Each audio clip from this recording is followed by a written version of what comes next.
അഷ്ടഭാര്യമാർ. ഭഗവാൻ ശ്രീകൃഷ്ണന്റെ 16,108 ഭാര്യമാരിലെ പ്രധാന ഭാര്യമാരെയാണ് അഷ്ടഭാര്യമാർ എന്ന പേരിൽ അറിയപ്പെടുന്നത്. ഇവർ ലക്ഷ്മി ദേവിയുടെ 8 രൂപങ്ങളാണ്. ഇനി നമുക്ക് അഷ്ടഭാര്യമാർ ആരൊക്കെയാണെന്ന് പരിചയപ്പെടാം. ദേവി രുക്മിണി.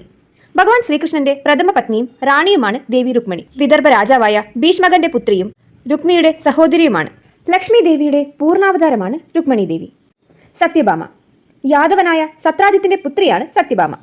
നരകാസുര വധത്തിൽ ശ്രീകൃഷ്ണനെ സഹായിച്ചത് സത്യഭാമയാണ്. ജാംബവതി. രാമായണത്തിലെ ജാംബവാന്റെ പുത്രി. സെമന്തകമണിക്ക് വേണ്ടി ജാംബവാനുമായുള്ള യുദ്ധത്തിന് ശേഷം അദ്ദേഹം മകളെ ഭഗവാൻ ശ്രീകൃഷ്ണന് വിവാഹം ചെയ്തു നൽകി. കാളിന്തി. സൂര്യഭഗവാന്റെ പുത്രിയാണ് കാളിന്തി.